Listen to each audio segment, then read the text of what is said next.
رکوع اور سجدے کے درمیان دعا پڑھنا ثابت ہے، اور سجدوں سے سجدے کے درمیان بھی کیا ثابت ہے؟ جی پڑھ سکتے ہیں، پڑھنی چاہیے۔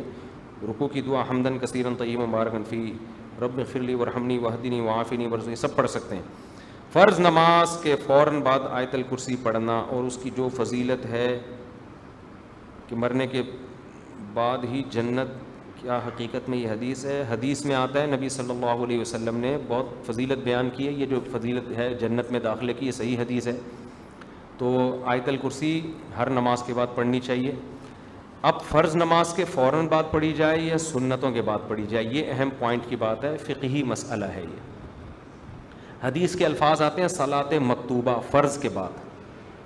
اب بعض فقہا اس حدیث کے ظاہر کو دیکھتے ہیں کہ فرض کے بعد کا مطلب فوراً بعد، اور بعض کہتے ہیں کہ یہاں فرض سے بات مراد یہ ہے کہ یہ اشراق اوابین تہجد کے بعد نہیں ہے، بلکہ فرض کے بعد یہ کا مطلب دوسرے نوافل سے احتراز ہے۔ تو فرض کے بعد جب اس کی تکمیل ہو جائے سنتوں کے ذریعے، تو فرض اور سنت مؤکدہ پڑھنے کے بعد ہے۔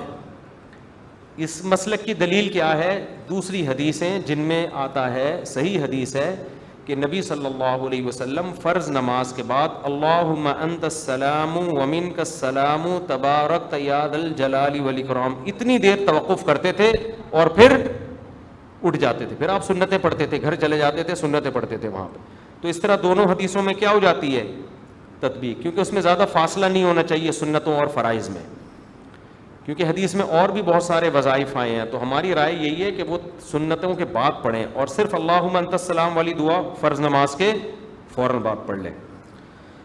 اچھا بھائی، باقی ان میں کہیں بھی ہاتھ اٹھانے کا نہیں ہے کہ ہاتھ اٹھا کے پڑھیں، ایسا نہیں ہے۔ یہاں جب میں یہ بات کرتا ہوں تو لوگ مجھے کہتے ہیں ان کے اپنے تفردات ہیں، یہ اپنی تحقیق مارکیٹ میں لائیں، تو میری اپنی تحقیق نہیں ہے۔ آپ فقہ کی کسی معتبر کتاب میں دکھا دو بھائی، ٹھیک ہے نا، نہیں ہے کسی فقہ کی جو بلکہ اس کے خلاف ملے گا آپ کو، تو یہ میری اپنی تحقیق نہیں ہے۔ جو اوریجنل سچی مچی کا فقہ حنفی ہے وہ میں بتا رہا ہوں آپ کو۔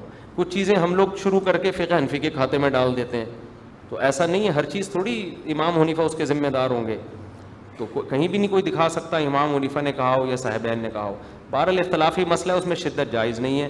دولہا جیسے ہی مارکیٹ میں آئے مجھے بتا دیں بھائی کہاں چلے گئے، اس لیے کہہ رہا ہوں، مجھے ڈر ہے کہ بھاگ نہ گئے ہوں۔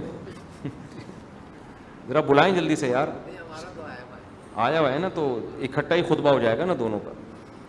کہاں رہتے ہیں آپ؟ ملیر میں رہتے ہیں، ماشاء اللہ۔